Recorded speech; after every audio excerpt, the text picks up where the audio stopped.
Todos ustedes han sido testigos esta noche de un espectáculo maravilloso, de un espectáculo náhuatl, autóctono.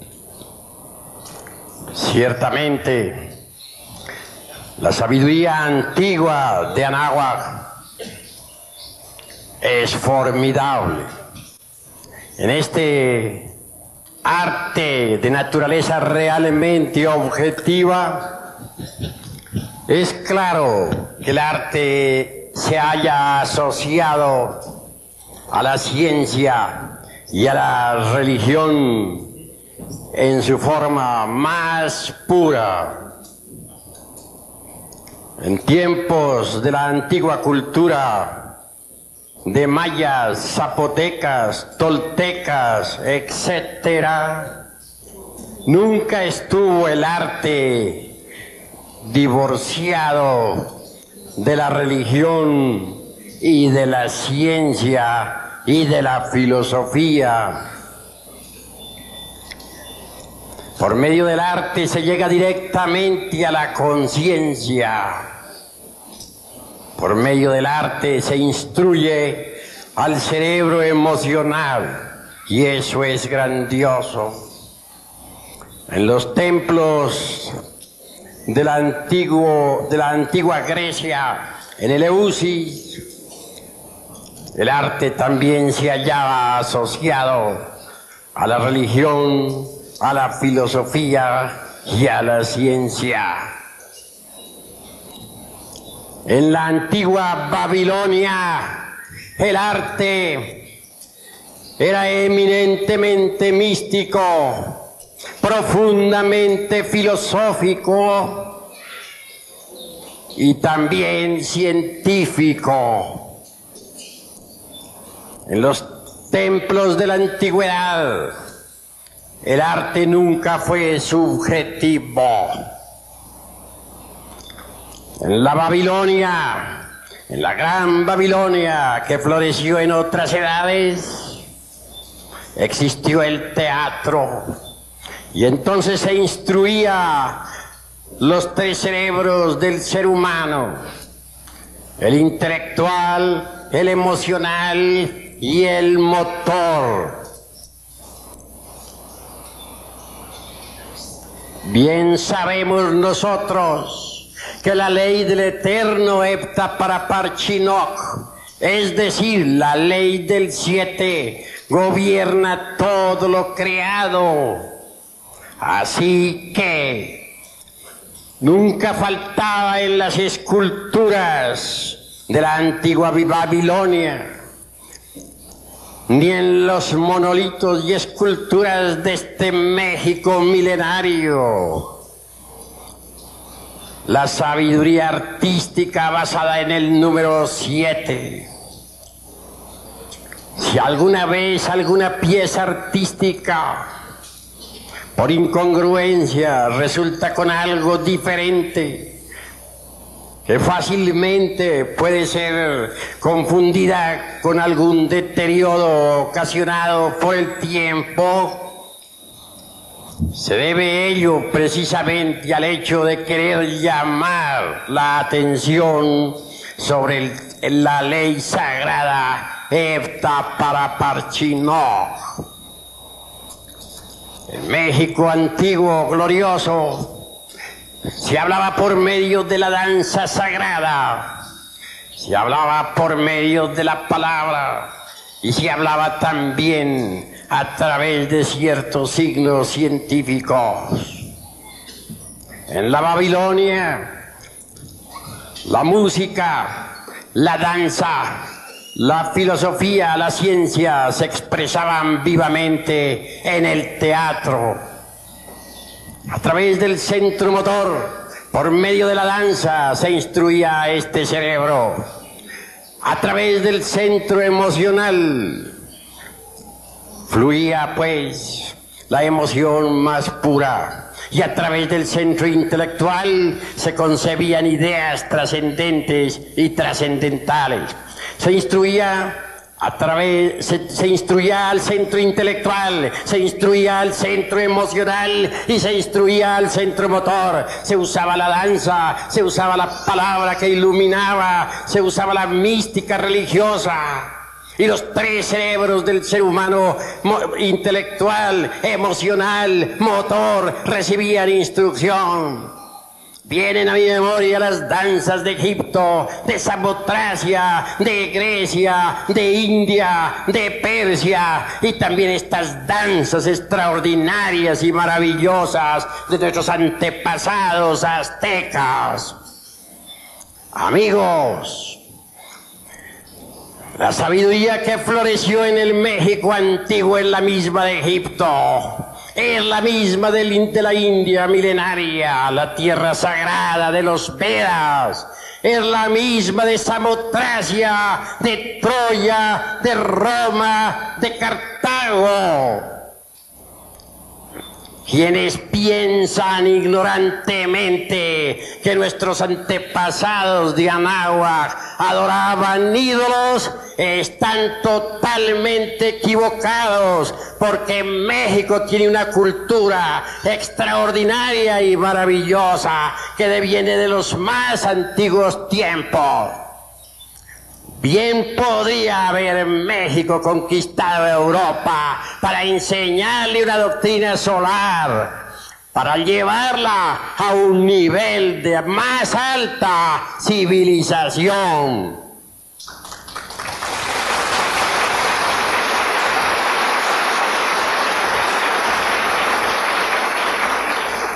Amigos, si en la vieja Europa se adoró al Cristo, quiero que sepan también que aquí se reverenció al Cristo cósmico, a nuestro Señor Quetzalcóatl,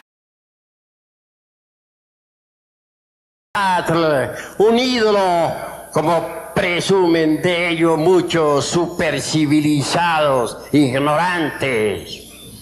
El drama de nuestro Señor Quetzalcóatl es formidable, extraordinario, maravilloso. Es el mismo drama de Yeshua Ben Pandiraj, es decir, el mismo drama de nuestro Señor el Cristo. Bien podemos asegurar, y en nombre de la verdad, que Quetzalcóatl es el Cristo. Si leemos cuidadosamente los viejos códices, hallaremos riquísima información sobre nuestro Señor Quetzalcóatl.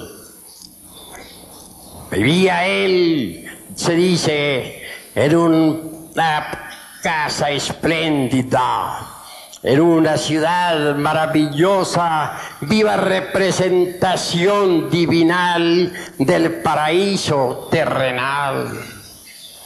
Un día cualquiera, dice la tradición alegórica o simbólica, mandó llamar a su esposa. Ella concurrió al llamado. Se extendió la estera sagrada en el duro piso y cuenta la leyenda de los siglos que se embriagó con vino. No debe tomarse esto en el sentido literal de la palabra. Realmente se trata de alegorizar el drama edénico. Es decir, comió de ese fruto que se le prohibiera, cuando se dijo: de todos los árboles del huerto podréis comer, menos del árbol de la ciencia del bien y del mal, porque el día que de él comiereis, moriréis. Quetzalcóatl se entristeció mucho por haberse embriagado. Es decir, había comido del árbol de la ciencia del bien y del mal. Entonces hubo de abandonar la lejana Tule, la ciudad espléndida de la luz, y vagó por todos los países del mundo, sufriendo terriblemente. Nos viene a la memoria aquel momento en que Jehová, Dios, se dirigiera a Adán y Eva para decirles: vosotros pereceréis. Y ellos hubieron de salir del Edén para trabajar y ganar el pan con el sudor de su frente y para alumbrar sus hijos con dolor. Así también nuestro Señor Quetzalcóatl, vagando por todos los países del mundo, sufrió lo indecible, arrojó sus joyas en un río sagrado, escondió sus tesoros divinales y se fue en busca de la tierra roja. Sufrió mucho. Y mirándose un día en el espejo, dijo: he envejecido. Fue sometido a pruebas por algunos magos negros, pero él salió victorioso. Y al fin, después de haber sufrido mucho, llegó a la tierra roja. Entonces, dice la tradición, pudo morir y resucitar. Bajó a la región de los infiernos, al Mixtlán, para recoger los huesos de sus antepasados. Incuestionablemente, antes que subir, es necesario bajar. A toda exaltación le precede siempre una espantosa y terrible humillación. Quetzalcóatl fue humillado antes de ser exaltado. Arrepentido, resolvió incinerarse y de entre esas cenizas resucitó para convertirse en el lucero de la mañana. Recordemos nosotros aquella frase del Apocalipsis que dice: al que venciere le daré el lucero de la mañana. Ese lucero de la mañana, esa estrella maravillosa Venus, realmente representa la fuerza extraordinaria del amor. Quetzalcóatl resucitó de entre los muertos, es decir, volvió a cristificarse. Sufrió por haber caído, pero se transformó después de haber sufrido. Y convertido pues en un maestro de sapiencia, se transforma en el lucero de la mañana. Quetzalcóatl es el Cristo cósmico, el Cristo que bulle y palpita en todo lo que es, en todo lo que ha sido y en todo lo que será.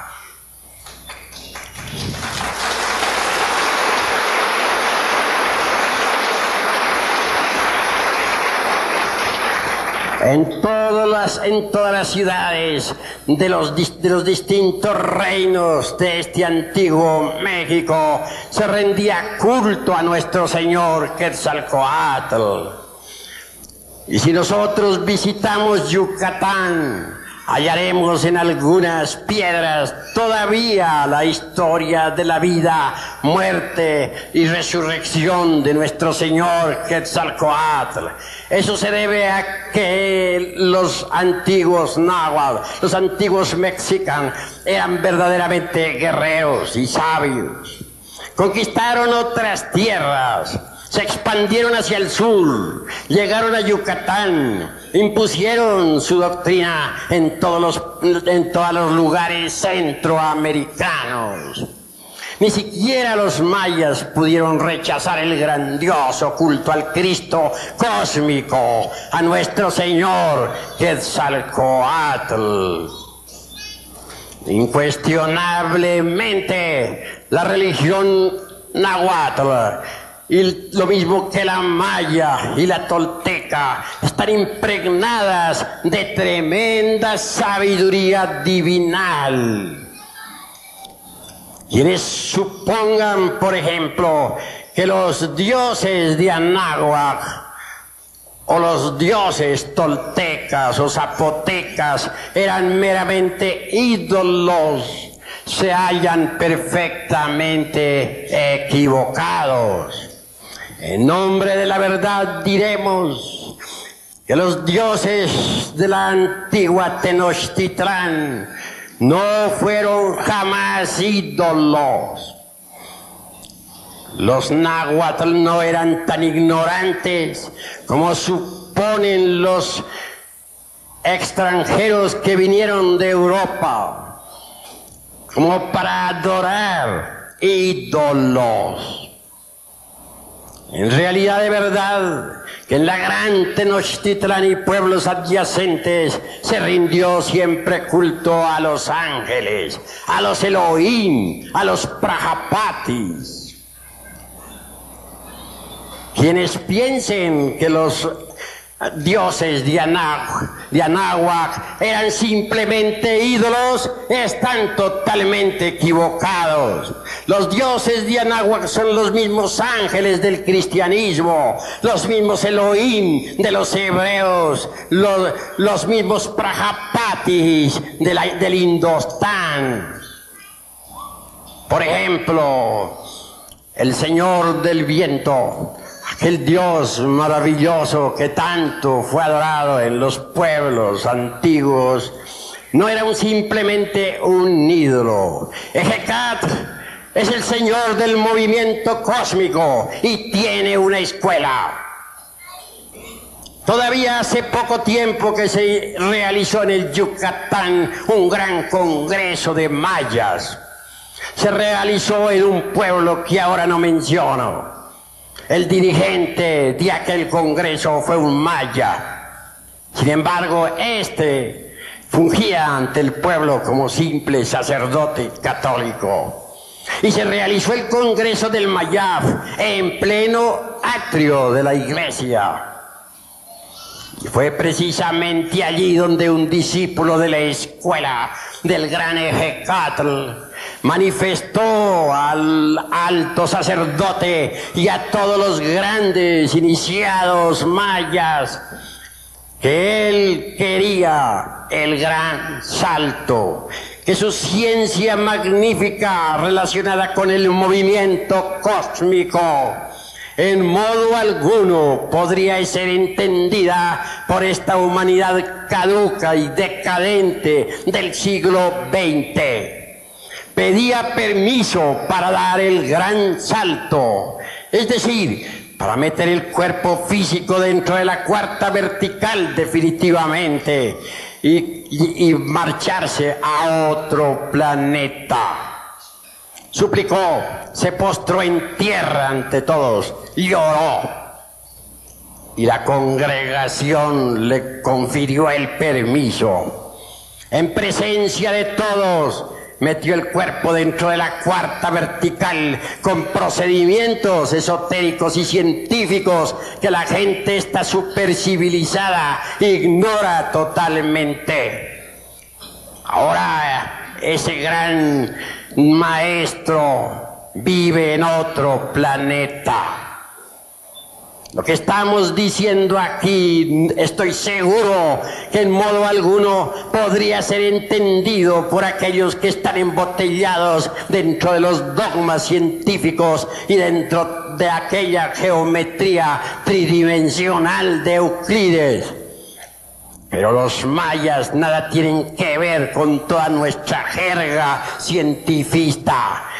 Ellos conservan viejas tradiciones milenarias, viven en ellas y nadie podría hacerles cambiar de ideas. Y aunque parezca increíble lo que voy a manifestar aquí ante este honorable auditorio que me escucha, todavía en el Yucatán existe una ciudad Ginas. En ella moran gentes del antiguo Mayaf.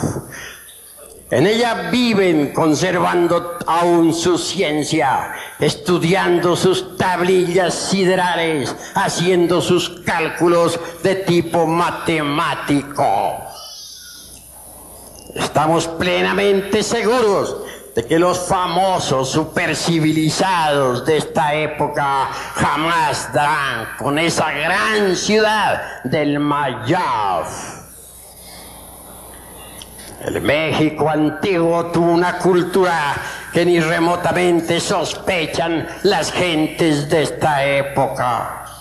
Me viene a la memoria el caso aquel tan extraordinario de los 60 ancianos, queriendo el poderoso emperador Moctezuma saber algo sobre nuestros antepasados.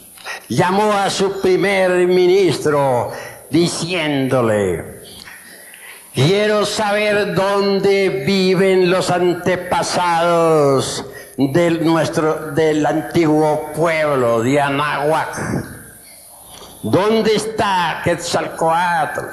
¿Dónde la madre de Huitzilopochtli? ¿Dónde tantos ilustres varones, fundadores o cofundadores de la gran Tenochtitlán? Señor, dijo el primer ministro, lo que pedís es imposible. ¿Dónde viven estos santos varones y la madre de Huitzilopochtli? Es en la lejana Tule, allá en la ciudad maravillosa. Y nadie, absolutamente nadie, podrá llegar a esa lejana Tule.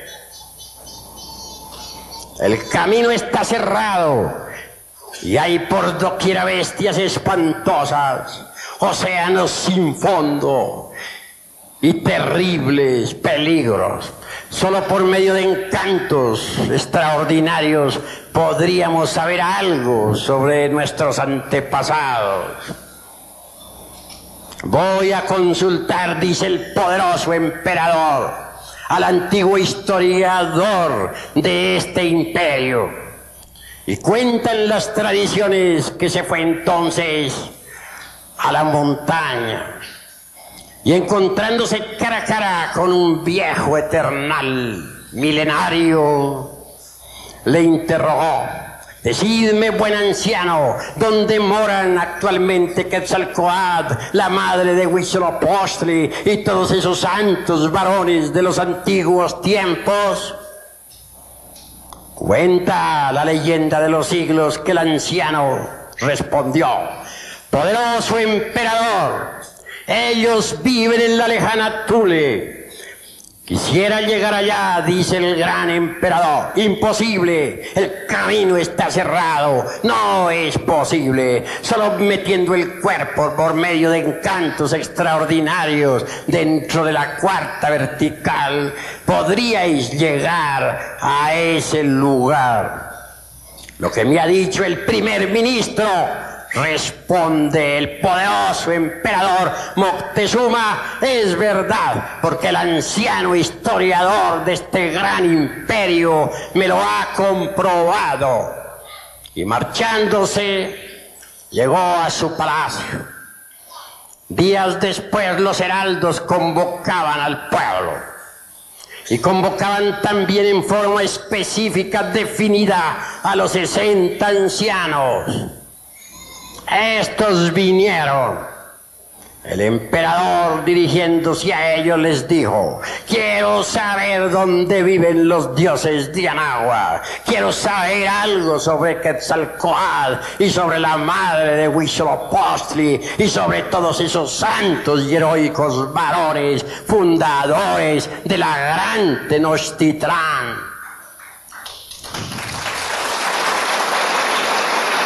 La agüita.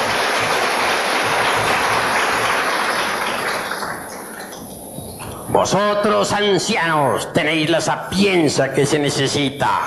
A vosotros os encomiendo inmediatamente esa labor. Deberéis llevar presentes para la tierra sagrada de la lejana Tule. Y entregándoles esos presentes les dijo: marchaos. Dice la leyenda de los siglos que los 60 se prepararon con muchos ayunos y abstinencias. Untaron sus cuerpos con ciertas hierbas. Y luego haciendo sus mágicos círculos y sus encantos. Así cuenta el padre Durán en una de sus obras, eminente sacerdote. Metieron el cuerpo físico dentro de la cuarta vertical. Es tan real esto que ni siquiera el padre Durán se atreve a negarlo. Y viajaron, dícese, por la dimensión desconocida hasta la lejana Thule. Al llegar allí, dice la historia que entonces se pusieron en contacto con un buen anciano. Preguntaron ellos por estos heroicos fundadores, discípulos de los dioses santos. Y se les dijo que ellos vivían allí. Se condujo a los 60 hasta el lugar donde estaba viviendo nuestro señor Quetzalcóatl y todo su séquito de heroicos y nobles varones mexicanos. Entregaron sus presentes a quienes debían entregarlo. Pues no se deja de mencionar el caso de que cuando marchaban hacia las casas de tan legendarios señores, los pies se hundían en la arena y hasta se les dificultaba a estos 60 caminar. ¿Qué os pasa?, preguntó el anciano a los 60. ¿Por qué no podéis andar? ¿Qué es lo que coméis vosotros, mexicanos? ¿Qué es lo que bebéis? Los 60 respondieron: Señor, nosotros bebemos mucho pulque y nos embriagamos. Comemos de toda clase de carnes de caza. Desgraciadamente también fornicamos. Es por eso, ilustres varones, dijo el anciano, que se os dificulta caminar en este lugar. Vuestros presentes ciertamente no son para nosotros necesarios, pues vivimos una vida modesta, dormimos en el duro yermo, no necesitamos de lujo. Una anciana salió al encuentro de los 60. Traía la cara tiznada con carbón. Su vestidura estaba toda rasgada y sucia. Era la madre de Huitzilopochtli, la deidad fundadora de la gran Tenochtitlán. Era la divina madre Kundalini, triste porque su hijo había caído por la fornicación.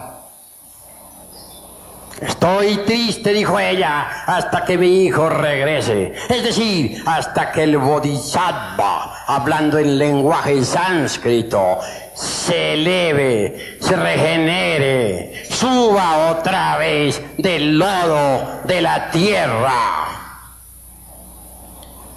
Si vosotros continuáis así como vais, dijo la madre de Huitzilopochtli,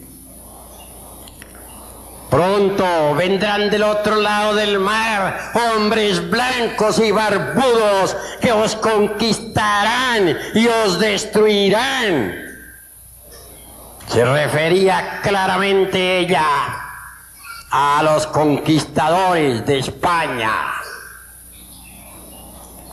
Platicaron los 60 con Quetzalcóatl, recibieron distintas enseñanzas.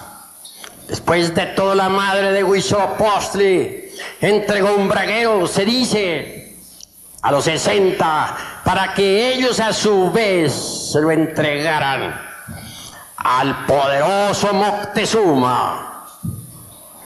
Ciertamente este no es más que un símbolo de castidad. Y despidió la madre de Huitzilopochtli a los 60. Llevando tan duro mensaje al poderoso emperador Moctezuma. poderoso señor de la gran Tenochtitlán.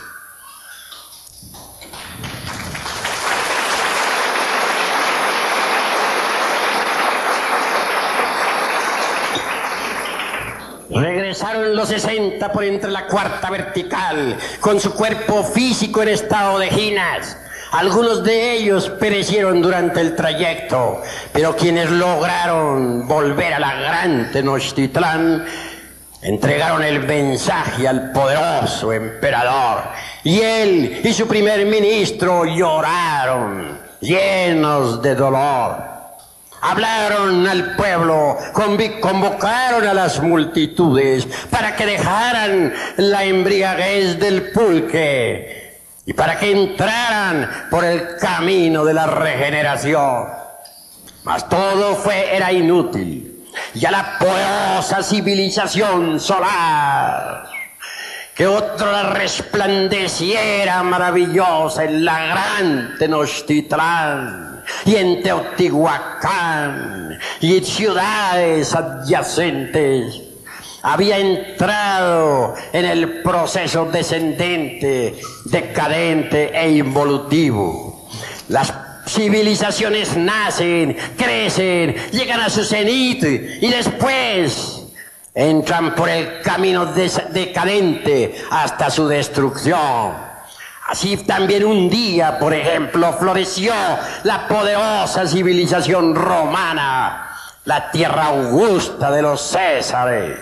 Y más tarde, la gran Roma heroica, victoriosa, entró por el camino descendente hasta su destrucción general.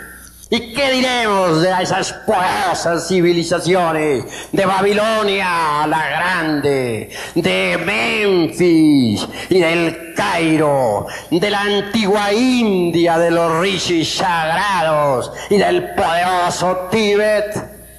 Todas esas civilizaciones entraron también en procesos decadentes y murieron.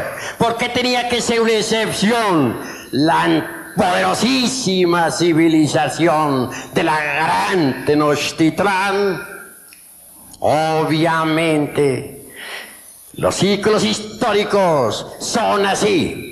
Las civilizaciones nacen, crecen, envejecen y mueren, como las plantas, como los hombres, como los mundos, como todo lo que es, como todo lo que ha sido, como todo lo que será. Pero quienes piensen que la poderosa civilización mexicana no existía y que aquí nuestros antepasados adoraban ídolos, están completamente equivocados, porque México en su esplendor bien hubiera podido colonizar a Europa.